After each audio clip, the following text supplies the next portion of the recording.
Imaginez une lourde porte de fer qui se referme doucement derrière vous, dans un grincement prolongé, comme si elle traînait avec elle le poids de plusieurs siècles.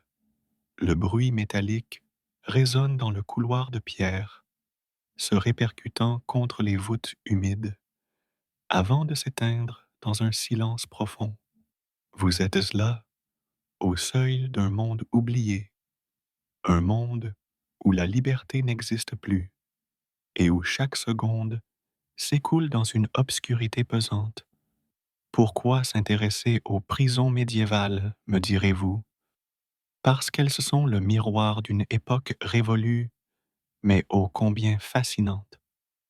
Dans ces geôles se concentrent toutes les contradictions du Moyen Âge, la grandeur des châteaux et la misère des oubliettes, la ferveur religieuse et la cruauté des supplices, l'ordre imposé et la souffrance silencieuse. Comprendre la vie d'un prisonnier médiéval, c'est percer un secret, c'est entr'ouvrir une porte sur une réalité que peu de gens osent regarder en face.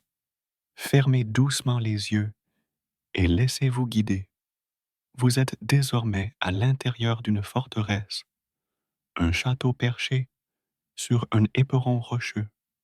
La nuit est tombée à l'extérieur et les torches fixées dans les couloirs diffusent une lueur vacillante. Les murs de pierre sont froids au toucher, suintantes d'humidité, témoignant des siècles d'histoire qu'ils ont traversés. Au-dessus, les seigneurs banquettent peut-être dans la grande salle, leurs rires résonnant sous les poutres sculptées. Mais en dessous, enfoui dans les entrailles de la forteresse, se trouve un autre monde, bien différent, celui des prisons.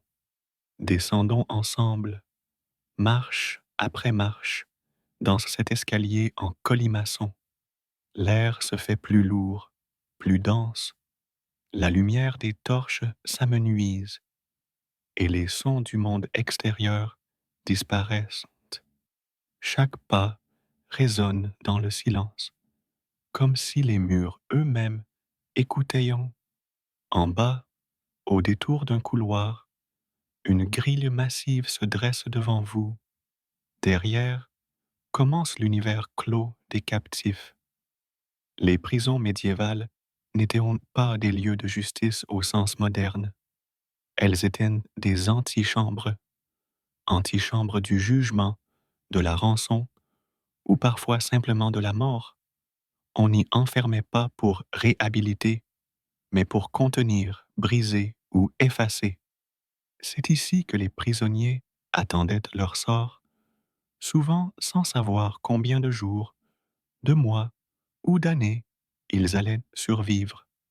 En avançant, vous sentez l'air humide et chargé d'odeurs. Le sol est irrégulier, couvert de paille sale et de boue séchée. Des chaînes pendent des murs, rouillés, mais encore solides.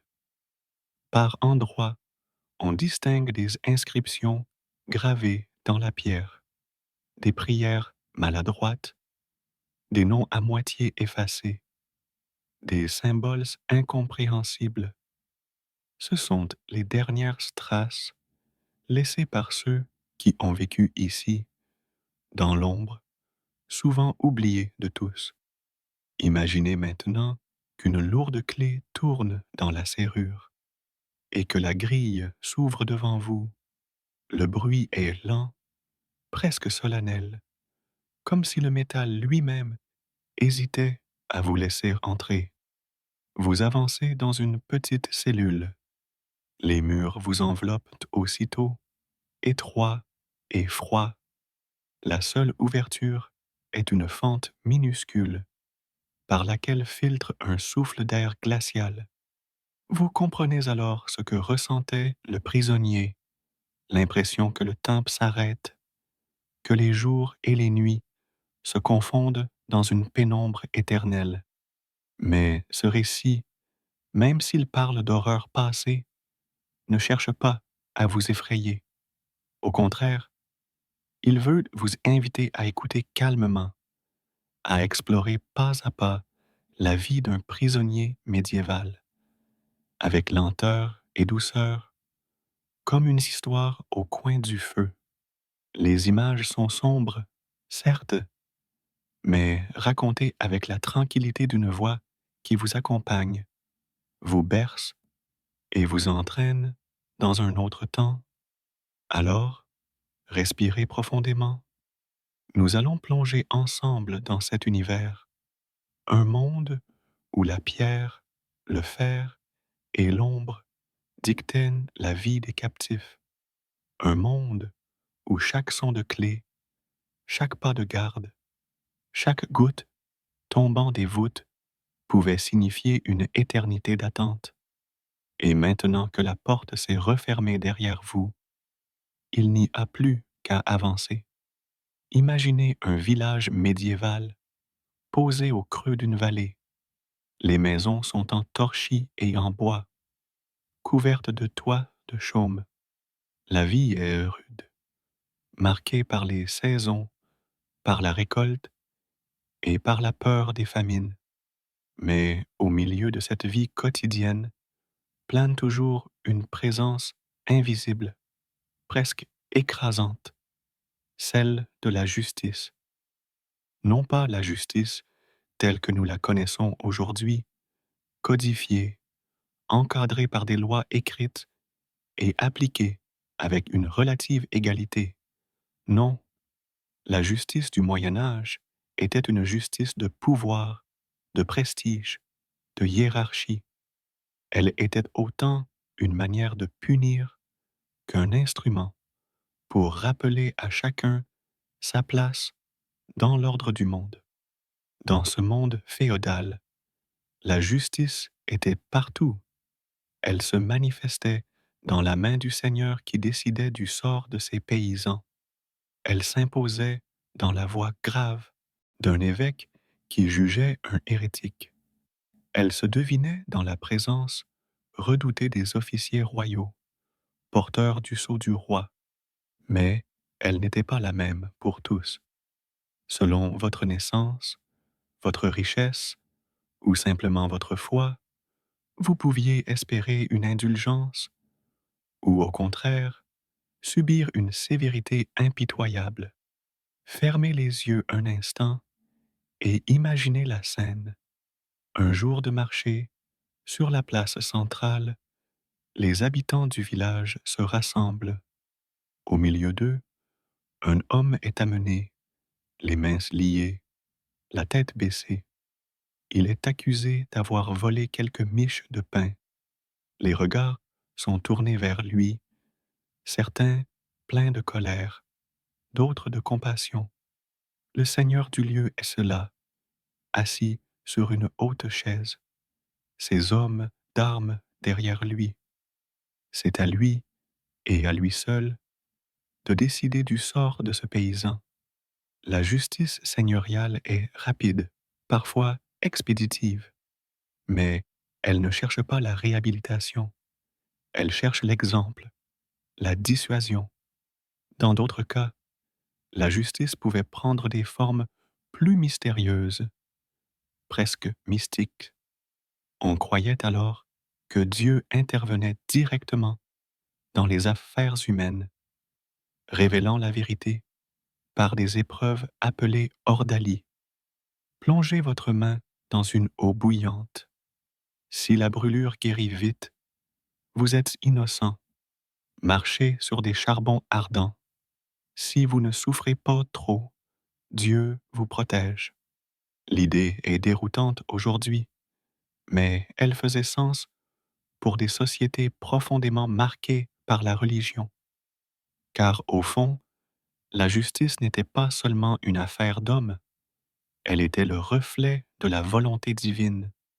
Mais il ne faut pas croire que la justice médiévale se résumait à des châtiments spectaculaires. Elle pouvait aussi être un outil d'ordre, un moyen de régler des conflits entre voisins. d'arbitrer des querelles de terrain ou d'héritage. Dans ces cas, la parole, le serment, les témoins jouaient un rôle essentiel. Pourtant, même là, tout était influencé par la position sociale. La parole d'un noble valait plus que celle d'un paysan, celle d'un homme plus que celle d'une femme. La hiérarchie sociale s'inscrivait jusque dans les procès, donnant à la justice une couleur profondément inégalitaire. Et pourtant, malgré cette dureté, malgré son apparente cruauté, la justice médiévale remplissait un rôle fondamental. Elle maintenait la cohésion. Dans un monde où les règles écrites étaient rares, où la communication était lente, où la violence pouvait éclater à chaque instant, la justice, aussi brutale soit-elle, servait à rappeler que nul ne pouvait agir en toute impunité. Elle était crainte, redoutée, mais elle faisait partie du quotidien, comme la cloche de l'église ou la corvée des champs. Imaginez à présent un voyageur traversant ces villages et ces bourgs. Partout où il passe, il retrouve les mêmes signes: un pilori dressé sur une place, une potence installée à la sortie d'une ville, une croix plantée là où un criminel a été exécuté. Ces symboles rappelaient à chacun que la justice veillait toujours. Ils étaient à la fois avertissement et mémoire, destinés à marquer les esprits bien plus longtemps que ne l'aurait fait une simple amende. Alors, asseyez-vous confortablement et laissez votre esprit s'imprégner de cette atmosphère.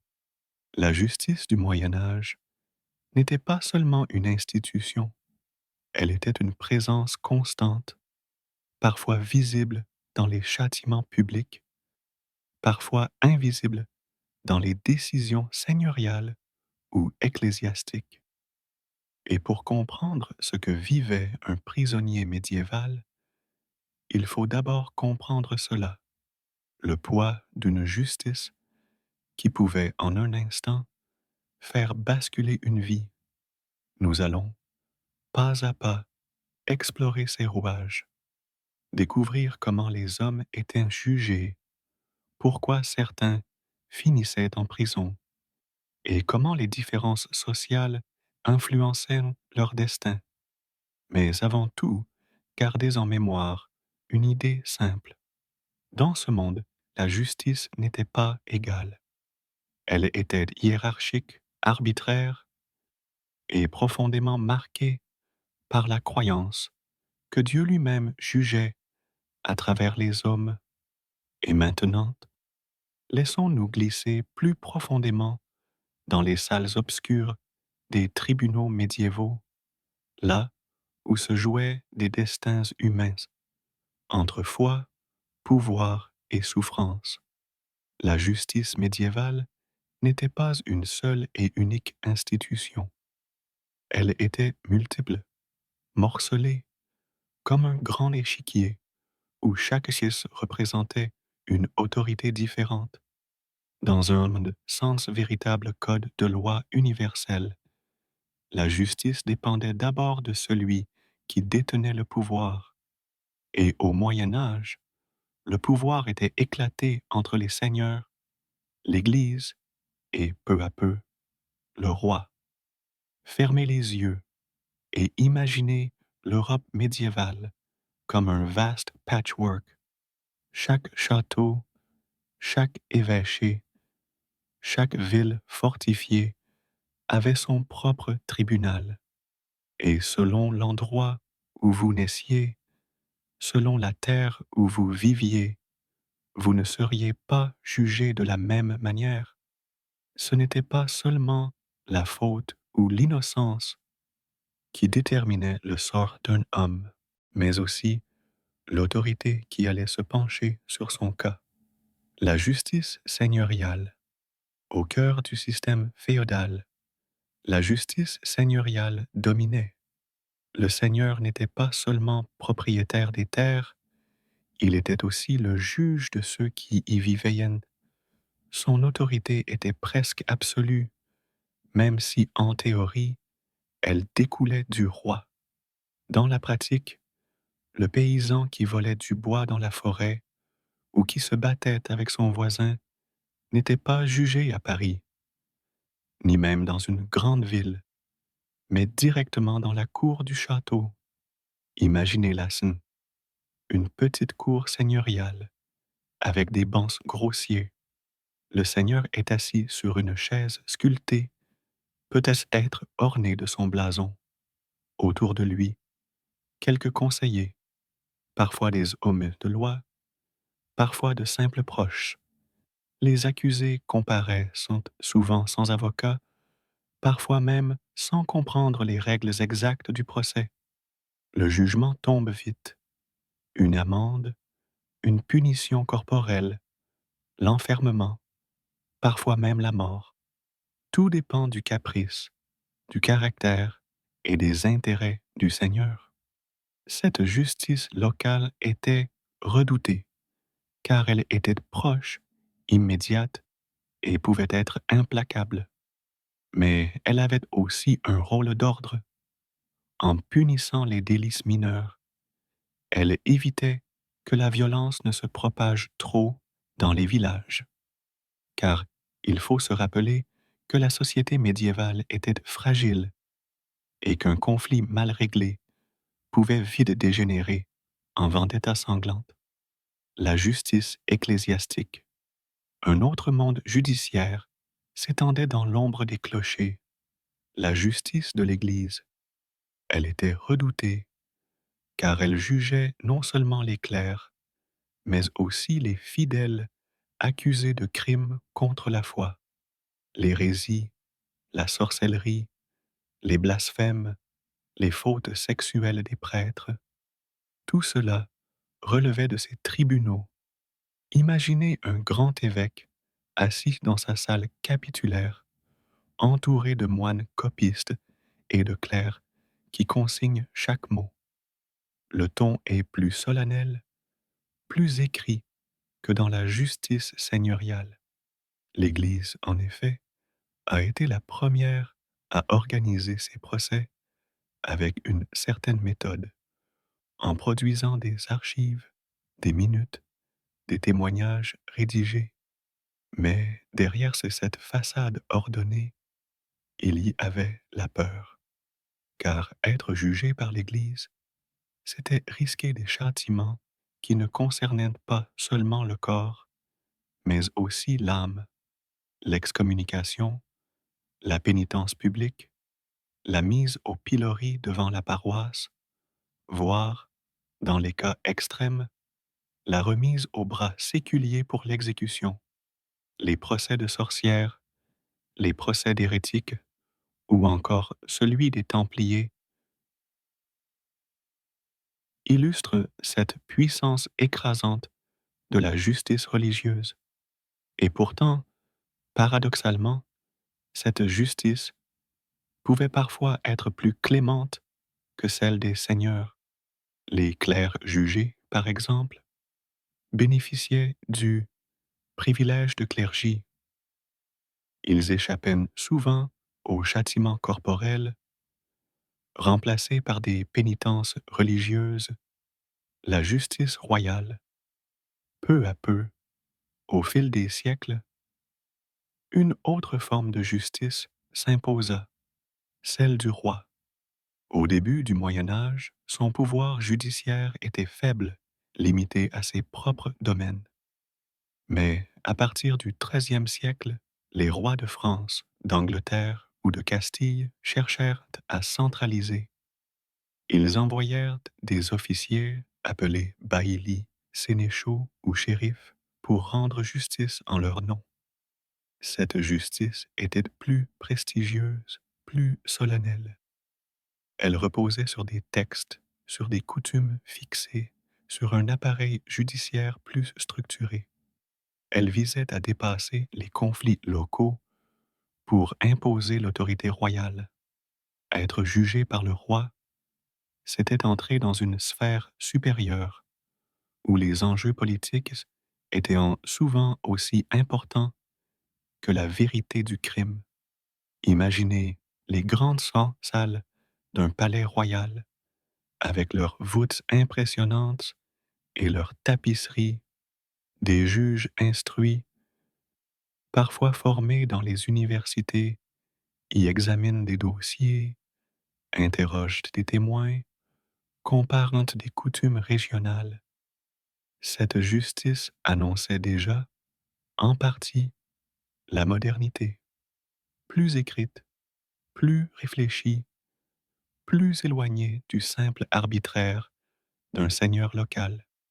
Mais elle restait sévère et surtout inégale. Rares étaient les paysans qui pouvaient se payer les frais d'un procès royal. Les justices urbaines et coutumières. Dans les villes qui se développaient rapidement à partir du siècle, il existait aussi des justices municipales. Les bourgeois, marchands et artisans obtinrent souvent le droit de juger eux-mêmes les affaires de la cité. Les échevins ou consuls rendaient leurs décisions selon des coutumes locales. Cette justice était plus adaptée à la vie urbaine, vols sur les marchés, fraude commerciale, querelles entre corporations. À côté de cela, les coutumes régionales jouaient un rôle immense. Chaque province, chaque région avait ses propres règles, transmises oralement, puis écrites au fil du temps. Ainsi, un même crime pouvait être jugé différemment en Normandie, en Bourgogne ou en Lombardie. Un patchwork d'autorité. En somme, la justice médiévale était une mosaïque. Le même individu pouvait relever de plusieurs autorités. Un prêtre accusé d'hérésie pouvait être jugé par l'Église, mais aussi par le roi. Un paysan dépendait de son seigneur, mais parfois aussi des coutumes de la ville voisine. Un noble, enfin, pouvait invoquer son rang pour échapper à la justice locale et demander à être jugé par le roi. Ce chevauchement créait souvent des conflits d'autorité, mais il reflétait surtout la réalité du Moyen Âge, un monde fragmenté où le pouvoir était partagé, contesté, imbriqué, et pour le simple prisonnier, cela signifiait surtout une chose. Son sort dépendait moins de son crime que de l'instance devant laquelle il comparaissait. Imaginez, pour finir, un homme arrêté dans une ville du XIIIe siècle. On l'accuse d'hérésie. S'il tombe entre les mains du tribunal seigneurial, peut-être sera-t-il condamné au bûcher rapidement. S'il est jugé par l'Église, il connaîtra un long procès, ponctué de pénitences et d'interrogatoires. S'il parvient à porter son affaire devant le roi, peut-être aura-t-il plus de temps, plus d'espoir de plaider sa cause. Mais quoi qu'il en soit, sa liberté ne dépend plus de lui. Elle repose entre les mains d'un pouvoir plus grand, arbitraire et implacable. Et c'est dans ce labyrinthe d'autorité que se jouait chaque jour le destin des prisonniers médiévaux. Dans le Moyen Âge, la justice ne ressemblait en rien à celle que nous connaissons aujourd'hui. Les preuves écrites étaient rares, les témoins souvent partiaux, et l'idée de preuve matérielle au sens moderne n'existait pas encore. Comment alors décidait-on si un homme était coupable ou innocent? La réponse est ce simple et déroutante à la fois. On faisait appel à Dieu, à la force physique, à la réputation, ou encore à la douleur. Les ordaliers. Quand Dieu était le juge, L'une des méthodes les plus impressionnantes et terrifiantes de jugement au Moyen Âge était l'ordalie, ou jugement de Dieu. L'idée était simple. Si la vérité échappe aux hommes, alors Dieu lui-même se chargera de la révéler. Ainsi, l'accusé devait passer une épreuve censée démontrer son innocence ou sa culpabilité. Imaginez un homme accusé de vol. On le conduit sur la place du village devant tout le monde. Là, le prêtre bénit un chaudron d'eau bouillante. Le malheureux doit y plonger sa main et en retirer une pierre au fond. Sa main est ensuite bandée et observée après quelques jours. Si la plaie cicatrise bien, c'est que Dieu l'a protégé, donc il est innocent. Si, au contraire, la blessure s'infecte, c'est qu'il est coupable. D'autres épreuves étaient toutes aussi effrayantes. Marcher pieds nus sur des charbons ardents, porter un fer rougi à blanc, ou encore être jeté dans une rivière attaché par les poignets et les chevilles. Dans ce dernier cas, si le corbe flottait, c'était signe de culpabilité car les symboles de pureté rejetaient le pécheur. Si le corps coulait, c'était l'innocence. Mais bien sûr, encore fallait-il être repêché à temps. Ces pratiques peuvent nous sembler absurdes aujourd'hui, mais pour les hommes du Moyen Âge, elles avaient une logique implacable. Dieu ne pouvait pas laisser un innocent souffrir injustement. Et comme la foi imprégnait chaque aspect de la vie quotidienne, peu osaient contester le verdict, le duel judiciaire. Dans certaines régions, une autre forme d'ordalie existait, le duel judiciaire. Deux adversaires s'affrontaient à l'arme blanche, sous les yeux de témoins. Le vainqueur était considéré comme soutenu par Dieu, et donc dans son droit. Imaginez la tension d'un tel affrontement. Deux hommes, l'un accusateur, l'autre accusé, se retrouvent dans une lice improvisée. Autour d'eux, les villageois se pressent, les yeux grands ouverts. Le combat commence, brutal, sans pitié. Chaque coup d'épée ou de masse devient une prière adressée au ciel. Lorsque l'un des deux s'effondre, blessé à mort, le jugement est rendu. Parfois, ces duels opposaient non pas les accusés eux-mêmes, mais des champions engagés pour combattre à leur place. Ainsi, la justice devenait presque un spectacle, un mélange de foi, de violence et de théâtre social. Les serments et les témoins, tous les procès ne passaient pas par le feu et le sang. Souvent, la vérité reposait sur la parole donnée. Un accusé pouvait jurer solennellement de son innocence, mais ce serment n'avait de valeur que s'il était soutenu par d'autres, appelés sermentaux, qui confirmaient sa bonne réputation. Ainsi, la justice devenait une question de réseau social. Un paysan isolé, mal vu par ses voisins, avait peu de chances de trouver des soutiens, tandis qu'un notable, entouré de sa famille et de ses alliés, pouvait prouver son innocence simplement grâce à sa réputation.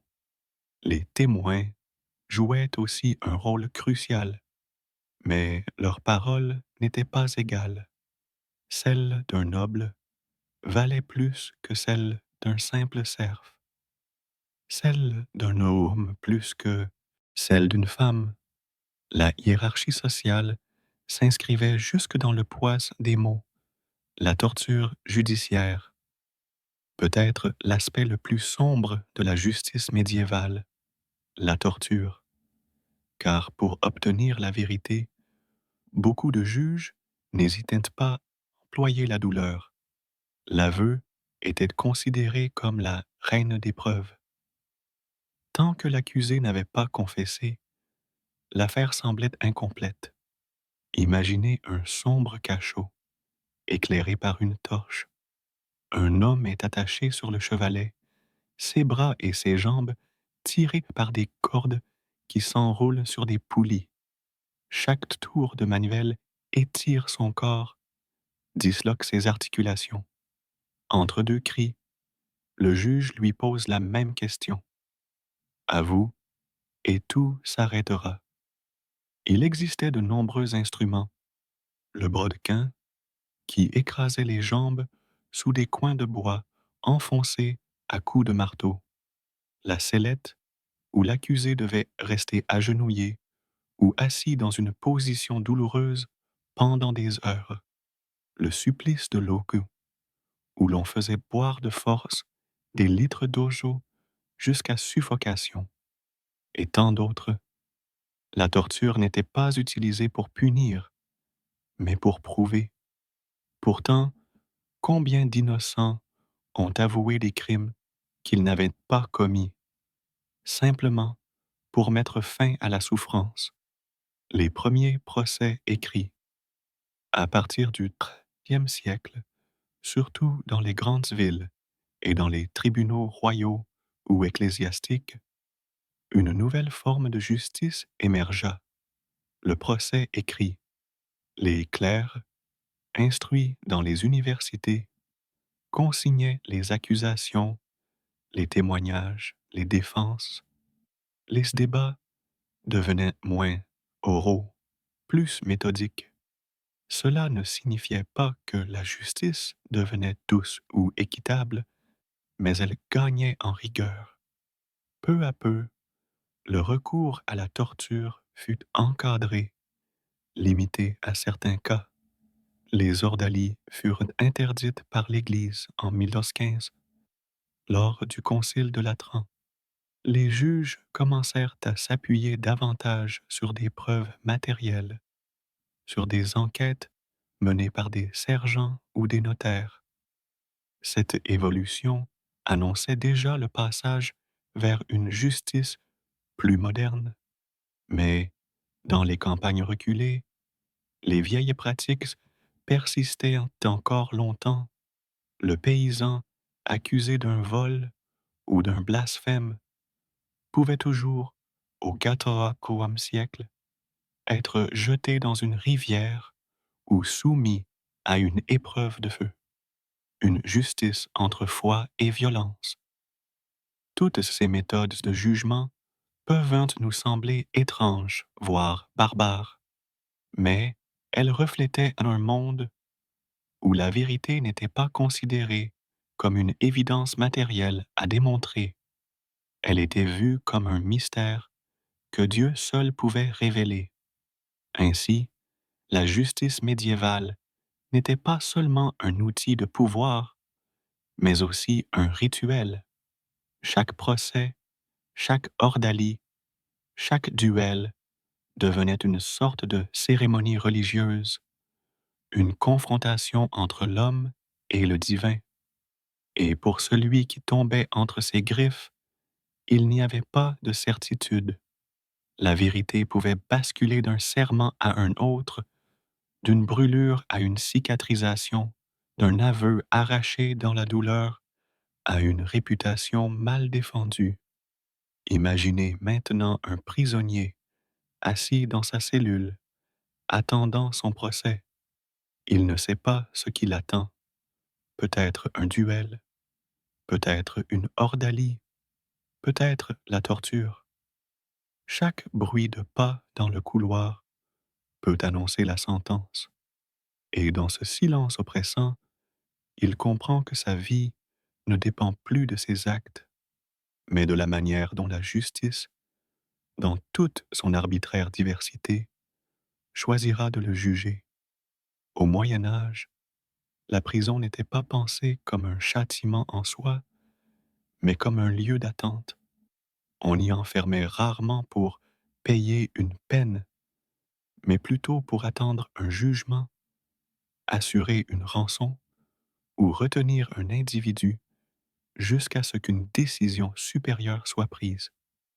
Pourtant, malgré cette différence fondamentale avec nos systèmes modernes, les raisons qui pouvaient mener un homme ou une femme derrière les barreaux étaient nombreuses, variées et souvent imprévisibles. Les dettes et la misère. L'une des principales causes d'emprisonnement était tout simplement l'endettement. Dans un monde où la pauvreté touchait la majorité, il suffisait de quelques récoltes perdues, d'un hiver trop long ou d'un accident pour plonger une famille dans l'incapacité de payer ses dettes. Imaginez un paysan qui a emprunté quelques sacs de grains à son seigneur ou à un marchand local pour nourrir les siens pendant l'hiver. Si, au printemps, il n'a pas pu rembourser, il pouvait être arrêté et enfermé, non pas forcément pour toujours, mais jusqu'à ce que lui ou ses proches trouvent l'argent. La prison devenait alors une sorte de moyen de pression économique. Le corps du débiteur servait de garantie. Ces prisons pour dette étaient souvent surpeuplées, remplies de malheureux dont le seul crime était la pauvreté. Certains y passaient des années incapables de payer ce qu'on leur réclamait. D'autres mouraient simplement oubliés. Les vols et les délits mineurs. Le vol était une autre cause fréquente d'incarcération. Voler du pain, des outils, du bétail. Dans une société où la survie dépendait de peu, ces délits étaient pris très au sérieux. Imaginez la scène. Un homme est surpris en train de voler quelques épis de blé dans le champ du voisin. Cela peut sembler dérisoire, mais au Moyen Âge, un tel acte menaçait l'équilibre fragile des récoltes et des communautés. Le voleur pouvait être conduit devant le Seigneur, parfois condamné à une mutilation, comme perdre une main, ou à une amende. Mais s'il fallait attendre le jugement, ou si l'affaire était jugée plus grave, il finissait en prison. Ces cellules de fortune, souvent improvisées dans un donjon ou une cave, accueillaient des voleurs, des vagabonds, des petites criminels, mélangés sans distinction. Les crimes graves. Bien sûr, certains prisonniers étaient enfermés pour des crimes bien plus lourds, meurtre, viol, incendie volontaire, trahison. Dans ces cas, la prison servait surtout à retenir l'accusé en attendant une exécution ou un jugement définitif, car souvent, ces crimes ne pardonnaient pas. La peine capitale ou la mutilation étaient considérées comme la solution. Un assassin pouvait être gardé des jours ou des semaines dans une cellule humide, attendant que les juges se réunissent, que la communauté se prépare à l'exécution publique. La prison n'était qu'un passage, mais un passage terrifiant, car chaque jour pouvait être le dernier. Les prisonniers politiques, une autre catégorie de détenus, plus prestigieuse et pourtant tout aussi captive, étaient au rôle des prisonniers politiques. Les guerres féodales, les luttes entre nobles, les rivalités de cour produisaient leur lot d'arrestations. Un seigneur rebelle, un chevalier vaincu, une noble accusée de complot pouvaient se retrouver enfermés non pas dans une geôle sordide, mais dans une tour de château. Ces prisons dorées offraient parfois plus de confort, un lit, de la nourriture décente, peut-être même des serviteurs. Mais l'absence de liberté restait la même, et l'incertitude du sort pesait lourdement. Être enfermé signifiait parfois attendre une rançon colossale, parfois être oublié dans l'ombre d'un donjon. Les otages de guerre. Dans les guerres médiévales, il était courant de faire des prisonniers sur le champ de bataille, mais contrairement aux idées reçues, ces captifs n'étaient pas toujours exécutés. Au contraire, ils représentaient une richesse. Un chevalier capturé pouvait être échangé contre une rançon, un noble contre des terres ou des avantages politiques. Ainsi, nombre de prisonniers de guerre étaient enfermés non pour être punis, mais pour être conservés comme une monnaie d'échange. Leur sort dépendait de la capacité de leur famille ou de leur seigneur à payer. Certains pouvaient retrouver la liberté rapidement, d'autres restaient captifs des années, le temps que la rançon soit négociée. L'hérésie et la religion. Il ne faut pas oublier une autre cause d'emprisonnement très redoutée, l'hérésie, accusée de contester la foi, de rejeter l'autorité de l'Église ou de pratiquer des rites interdits. Un homme ou une femme pouvait être arrêté et enfermé en attendant son procès ecclésiastique. Imaginez un simple artisan soupçonné de lire des textes interdits ou une femme accusée de sorcellerie par ses voisins.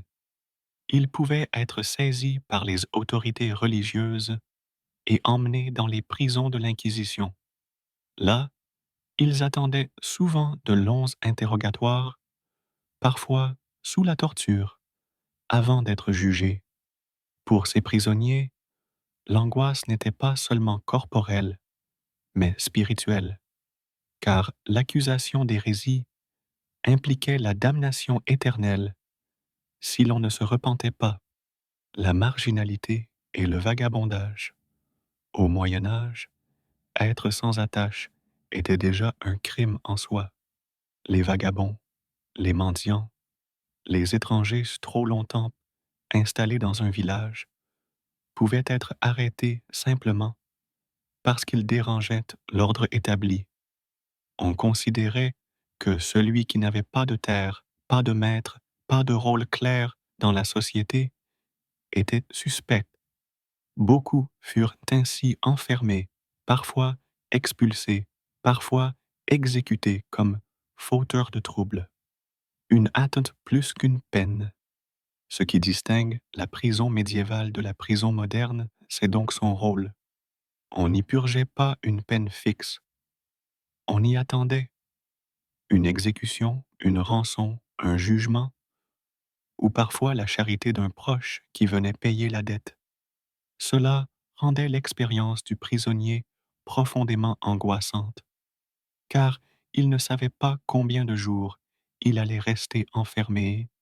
Sa détention pouvait durer quelques heures, ou toute une vie. Imaginez enfin un prisonnier assis dans l'ombre d'une cellule, son dos appuyé contre la pierre froide. Peut-être est-il là pour avoir volé du pain. Peut-être est-il un noble retenu pour rançon. Peut-être est-il un hérétique attendant son procès. Peu importe la cause. Ce qui les unit tous, c'est l'incertitude. Chaque bruit de pas derrière la porte peut signifier la libération ou la mort, et c'est cette attente interminable qui fait de la prison médiévale un enfer silencieux, où chaque minute pèse comme une éternité. Au Moyen Âge, la société était hiérarchisée comme une pyramide rigide, où chacun avait une place définie. Les rois et les grands seigneurs dominaient, les chevaliers assuraient la force, les paysans travaillaient la terre, et le clergé veillait sur les âmes. Dans ce monde profondément inégalitaire, la justice n'échappait pas à cette logique. Le sort d'un prisonnier variait énormément selon son rang social. Être pauvre ou noble, serf ou clerc, marchand ou chevalier, signifiait non seulement une vie différente, mais aussi une manière différente de subir la justice. Les paysans et les serfs, la sévérité ordinaire. Pour les paysans, et plus encore pour les serfs attachés à une terre, la justice seigneuriale était souvent brutale et sans appel. Un paysan surpris à voler du bois dans la forêt du Seigneur, à chasser un lapin sans autorisation ou à dissimuler une partie de sa récolte pour échapper à l'impôt, pouvait être arrêté et enfermé dans les geôles locales. Les conditions de détention étaient alors effroyables. Caves sombres, cellules étroites, sols humides, parfois sans fenêtre. Le paysan ne recevait de nourriture que si sa famille lui en apportait. Autrement, il dépendait de la maigre charité du Seigneur. Pour ces hommes et ces femmes, la prison n'était pas seulement un lieu d'attente, c'était un supplice en soi. Beaucoup mouraient d'épuisement, de froid ou de maladie avant même que leur jugement n'ait lieu. Leur voix pesait peu. Face au Seigneur, le témoignage d'un cerf avait rarement de valeur. La justice ne servait pas à protéger ces gens, mais à rappeler leur soumission. Les artisans et les marchands, entre argent et prison. Les artisans et les marchands, habitant des villes en pleine croissance au Moyen Âge, occupaient une position intermédiaire.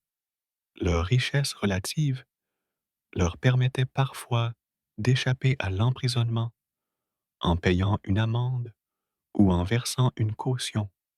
L'argent était alors leur meilleur bouclier. Mais si la dette était trop lourde ou si l'artisan refusait de se soumettre, la prison devenait inévitable.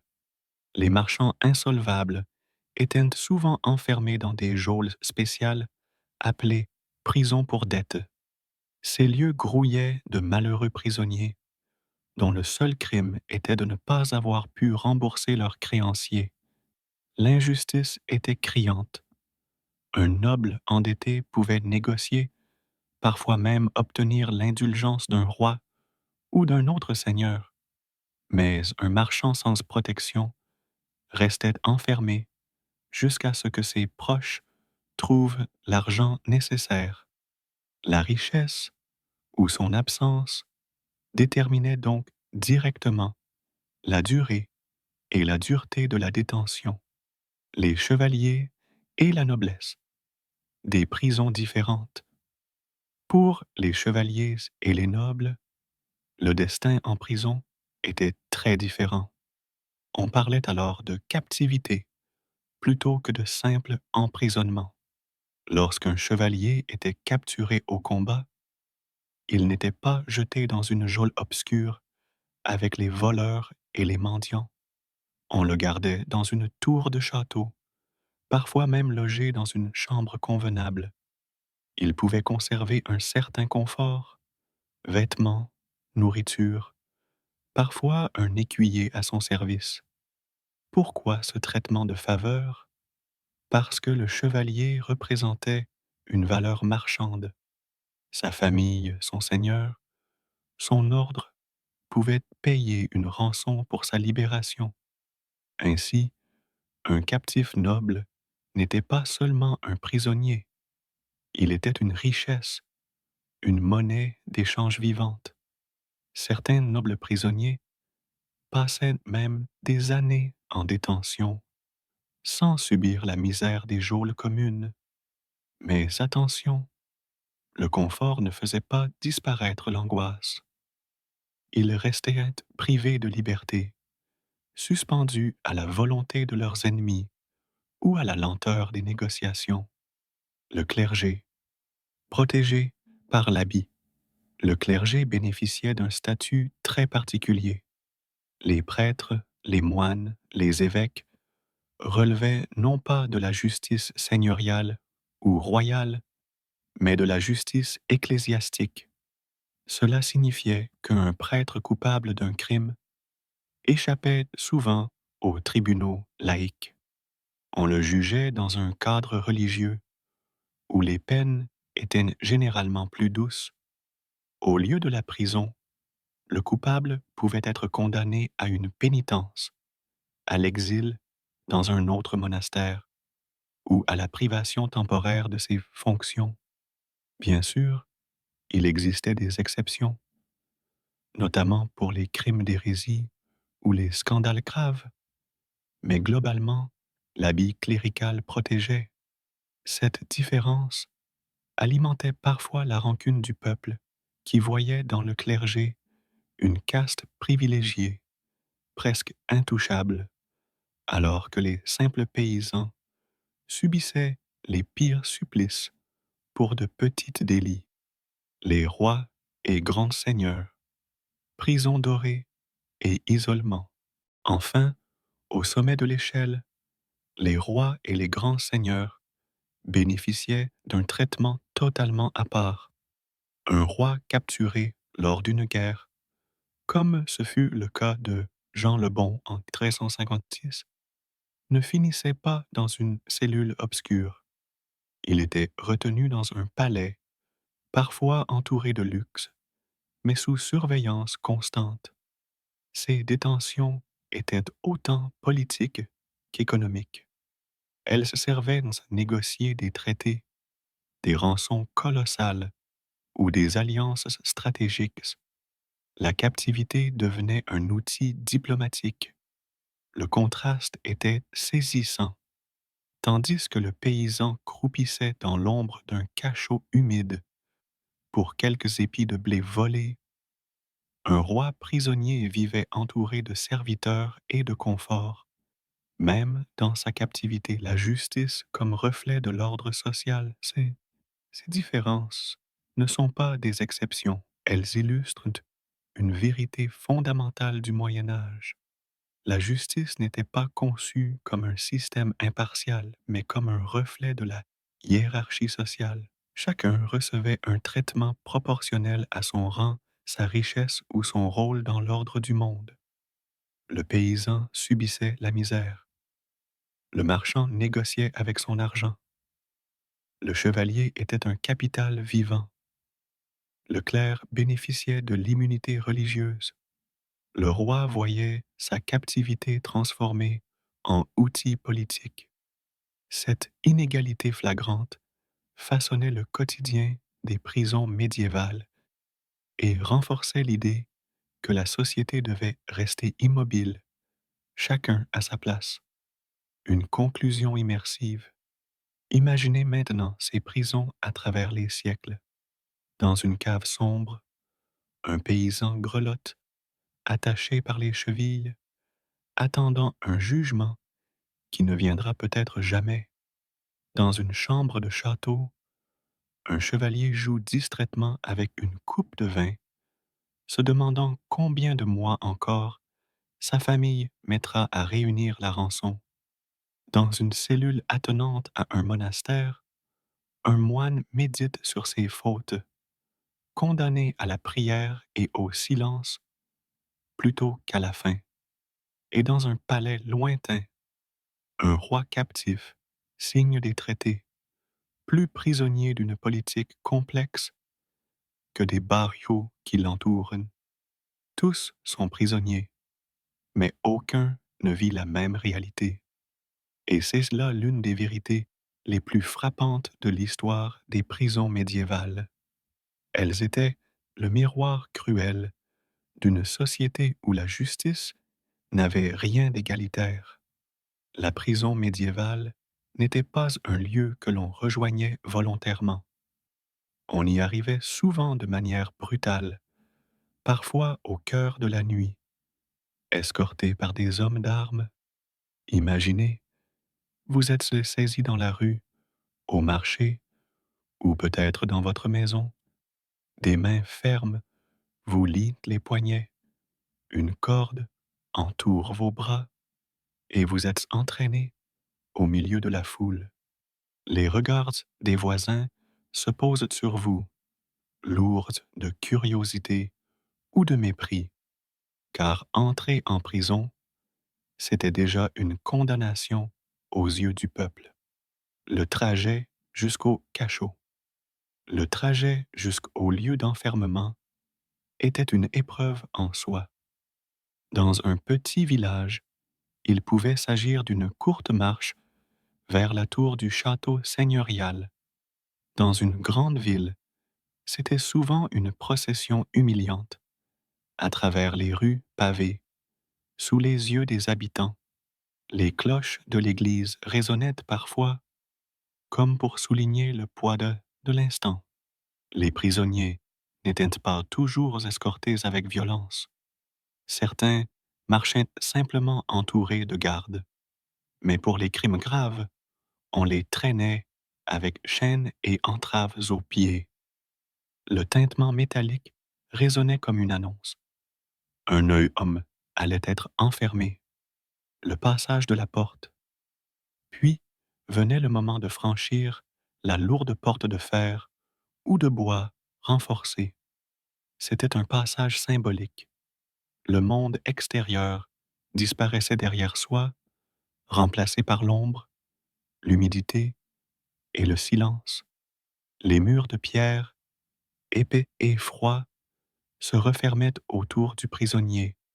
On descendait parfois un escalier étroit, creusé dans la roche ou dans la maçonnerie, menant aux profondeurs obscures du château ou de la ville. À chaque pas, l'air se faisait plus lourd, plus moite, saturé d'odeurs de terre, de sueur et parfois de moisissure. Pour celui qui n'avait jamais vu de prison auparavant, les faits étaient saisissants, les chaînes et les entraves. Une fois dans la cellule, l'enfermement se matérialisait souvent par les chaînes.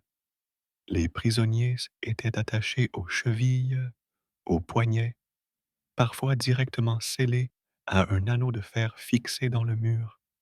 Cela empêchait toute tentative de fuite, mais réduisait aussi la liberté de mouvement au strict minimum. Certains étaient simplement laissés libres dans une cellule fermée par une grille de fer. Mais pour les suspects jugés dangereux ou pour les condamnés, l'immobilité forcée faisait partie intégrante du châtiment.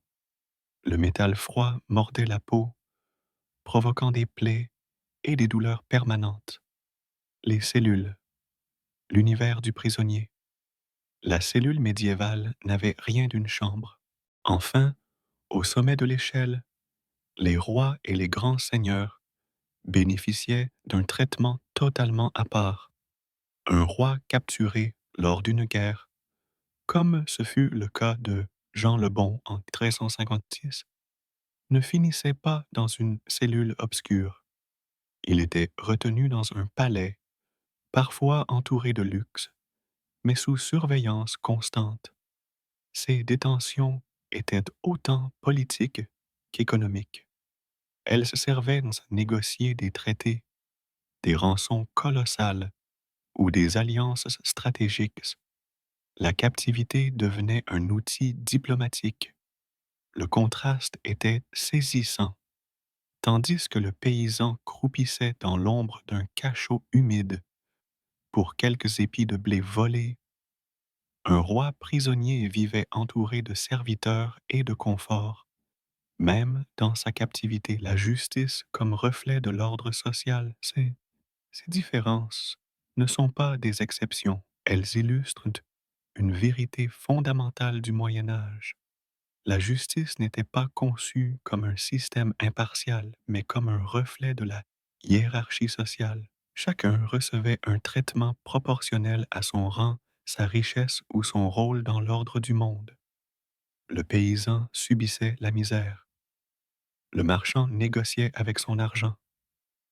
Le chevalier était un capital vivant. Le clerc bénéficiait de l'immunité religieuse. Le roi voyait sa captivité transformée en outil politique. Cette inégalité flagrante façonnait le quotidien des prisons médiévales et renforçait l'idée que la société devait rester immobile, chacun à sa place. une conclusion immersive. Imaginez maintenant ces prisons à travers les siècles. Dans une cave sombre, un paysan grelotte, attaché par les chevilles, attendant un jugement qui ne viendra peut-être jamais. Dans une chambre de château, un chevalier joue distraitement avec une coupe de vin, se demandant combien de mois encore sa famille mettra à réunir la rançon. Dans une cellule attenante à un monastère, un moine médite sur ses fautes, condamné à la prière et au silence plutôt qu'à la faim. Et dans un palais lointain, un roi captif signe des traités, plus prisonnier d'une politique complexe que des barrios qui l'entourent. Tous sont prisonniers, mais aucun ne vit la même réalité. Et c'est là l'une des vérités les plus frappantes de l'histoire des prisons médiévales. Elles étaient le miroir cruel d'une société où la justice n'avait rien d'égalitaire. La prison médiévale n'était pas un lieu que l'on rejoignait volontairement. On y arrivait souvent de manière brutale, parfois au cœur de la nuit, escorté par des hommes d'armes. Imaginez, vous êtes saisi dans la rue, au marché, ou peut-être dans votre maison. Des mains fermes vous lient les poignets, une corde entoure vos bras, et vous êtes entraîné au milieu de la foule. Les regards des voisins se posent sur vous, lourds de curiosité ou de mépris, car entrer en prison, c'était déjà une condamnation aux yeux du peuple. Le trajet jusqu'au cachot. Le trajet jusqu'au lieu d'enfermement était une épreuve en soi. Dans un petit village, il pouvait s'agir d'une courte marche vers la tour du château seigneurial. Dans une grande ville, c'était souvent une procession humiliante, à travers les rues pavées, sous les yeux des habitants. Les cloches de l'église résonnaient parfois, comme pour souligner le poids de l'instant. Les prisonniers n'étaient pas toujours escortés avec violence. Certains marchaient simplement entourés de gardes. Mais pour les crimes graves, on les traînait avec chaînes et entraves aux pieds. Le tintement métallique résonnait comme une annonce. Un œil homme allait être enfermé. Le passage de la porte. Puis venait le moment de franchir la lourde porte de fer ou de bois renforcée. C'était un passage symbolique. Le monde extérieur disparaissait derrière soi, remplacé par l'ombre, l'humidité et le silence. Les murs de pierre, épais et froids, se refermaient autour du prisonnier. On descendait parfois un escalier étroit, creusé dans la roche ou dans la maçonnerie, menant aux profondeurs obscures du château ou de la ville. À chaque pas, l'air se faisait plus lourd, plus moite, saturé d'odeurs de terre, de sueur et parfois de moisissure. Pour celui qui n'avait jamais vu de prison auparavant, l'effet était saisissant. Les chaînes et les entraves. Une fois dans la cellule, l'enfermement se matérialisait souvent par les chaînes. Les prisonniers étaient attachés aux chevilles, aux poignets, parfois directement scellés à un anneau de fer fixé dans le mur. Cela empêchait toute tentative de fuite, mais réduisait aussi la liberté de mouvement au strict minimum. Certains étaient simplement laissés libres dans une cellule fermée par une grille de fer. Mais pour les suspects jugés dangereux ou pour les condamnés, l'immobilité forcée faisait partie intégrante du châtiment. Le métal froid mordait la peau, provoquant des plaies et des douleurs permanentes. Les cellules, l'univers du prisonnier.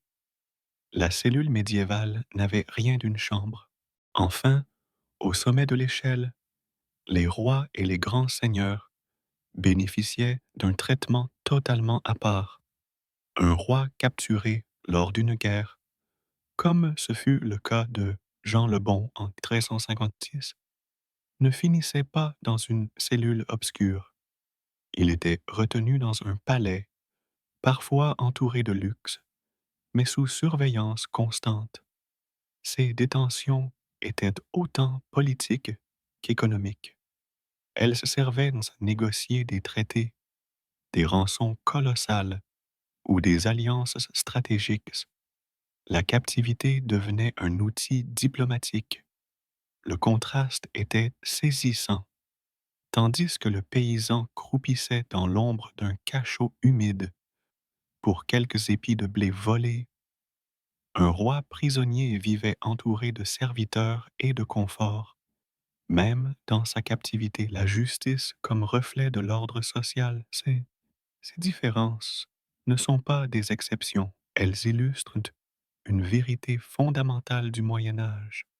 La justice n'était pas conçue comme un système impartial, mais comme un reflet de la hiérarchie sociale. Chacun recevait un traitement proportionnel à son rang, sa richesse ou son rôle dans l'ordre du monde. Le paysan subissait la misère. Le marchand négociait avec son argent. Le chevalier était un capital vivant. Le clerc bénéficiait de l'immunité religieuse.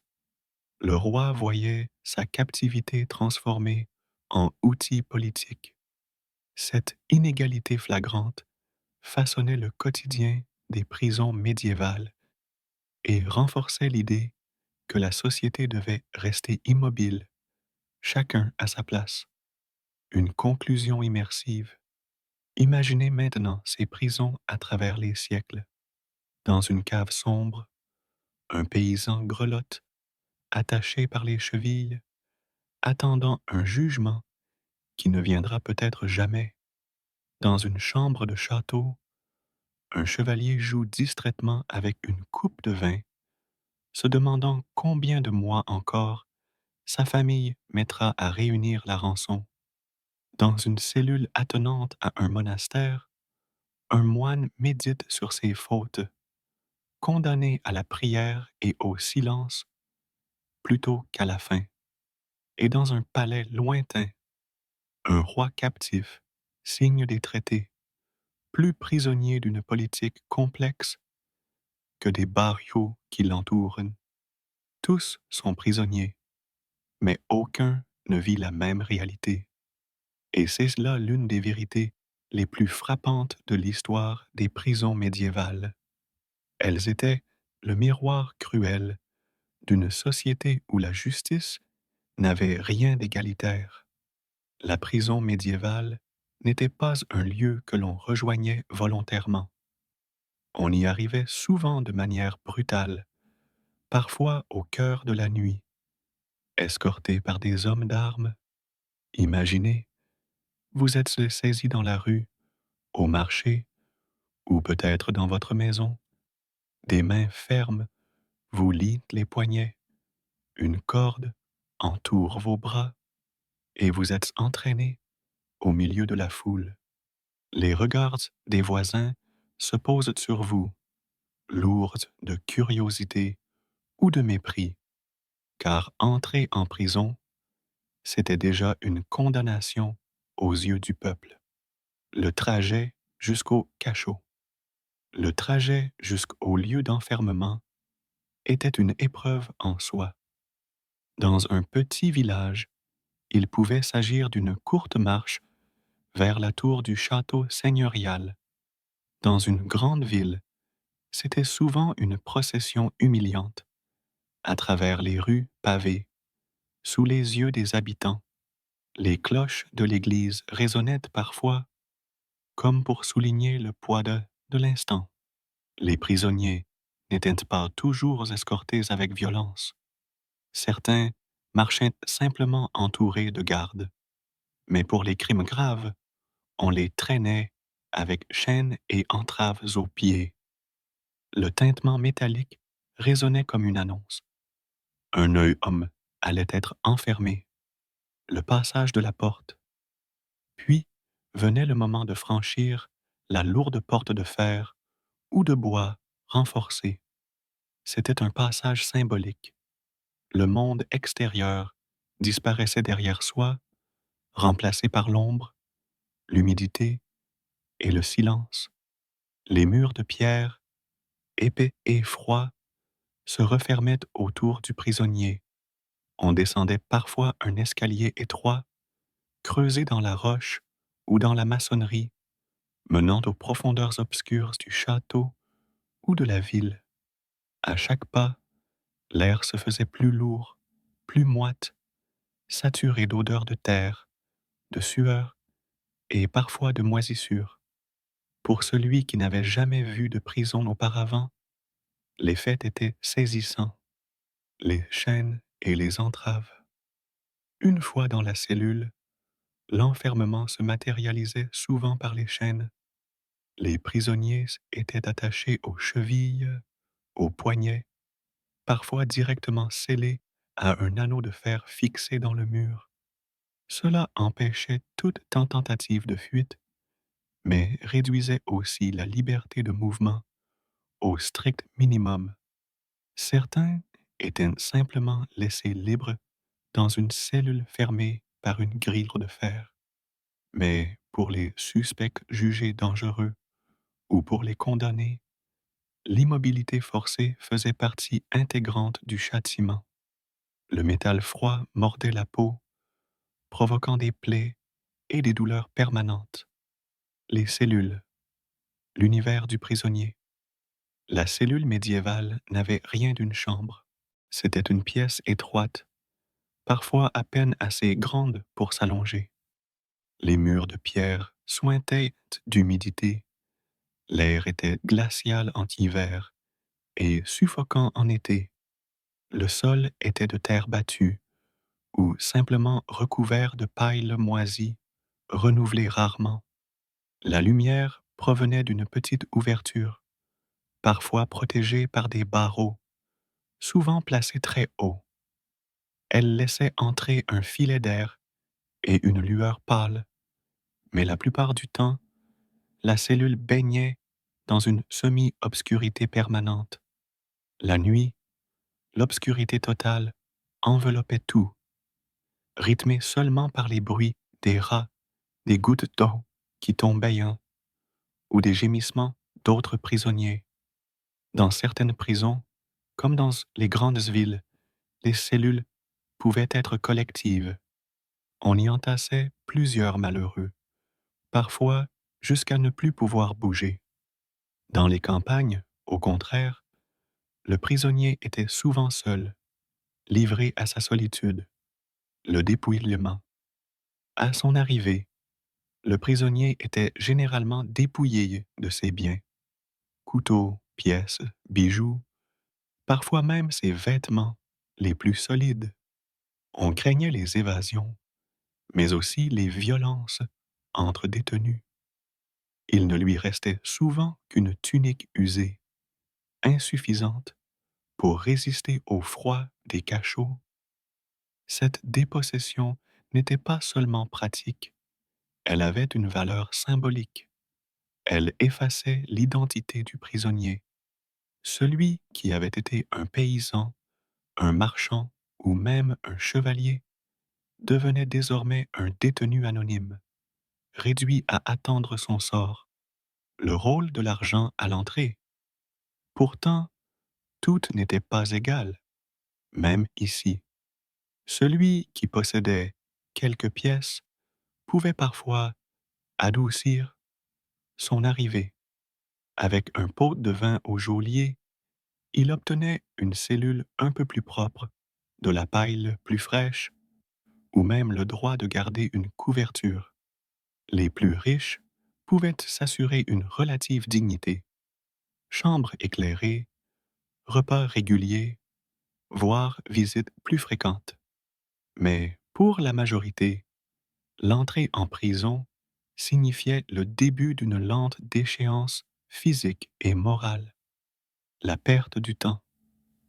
Très vite, le prisonnier découvrait une autre réalité, la perte totale de la notion du temps. sans cloche pour marquer les heures, sans lumière pour distinguer le jour de la nuit, l'esprit se perdait.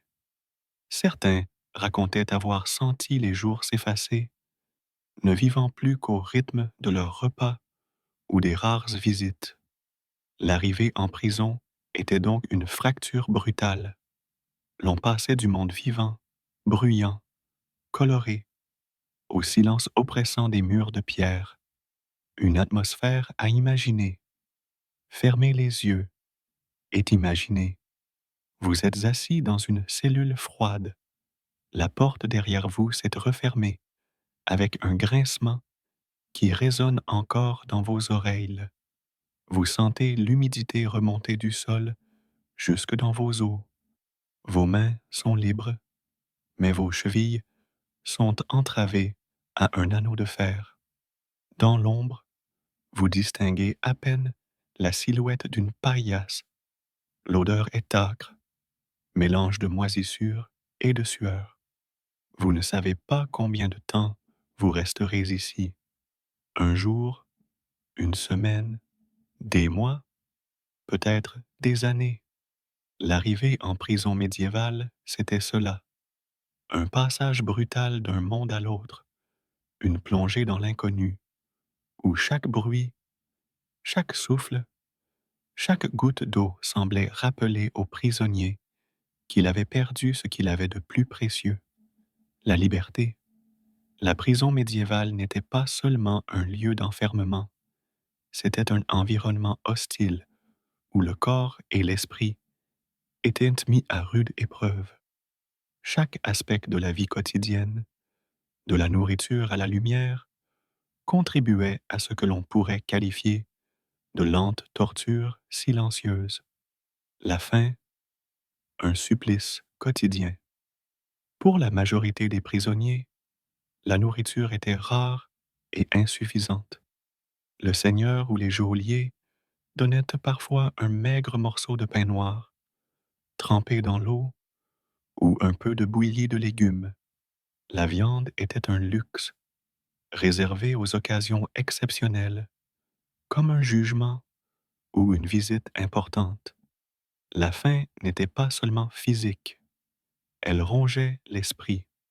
Le prisonnier passait ses journées à imaginer ce qu'il pourrait manger, à se rappeler les repas d'avant et parfois à se disputer le peu de nourriture distribuée avec ses compagnons d'infortune. Certains, désespérés, tentaient de manger des racines ou des miettes tombées au sol, au risque de tomber malade. Le froid et l'humidité, les cellules étaient souvent creusées dans la pierre ou la terre. Le sol humide absorbait la chaleur et l'air stagnait, chargé de moisissures. En hiver, le froid pénétrait les os. Une seule couverture, si l'on avait la chance d'en posséder une, offrait un maigre réconfort. Les prisonniers s'entassaient parfois pour se réchauffer, mais cela n'atténuait que partiellement la morsure du gel. L'humidité favorisait les maladies respiratoires et la fatigue. Chaque nuit, le prisonnier grelottait, incapable de dormir profondément, tandis que l'air épais semblait peser sur sa poitrine.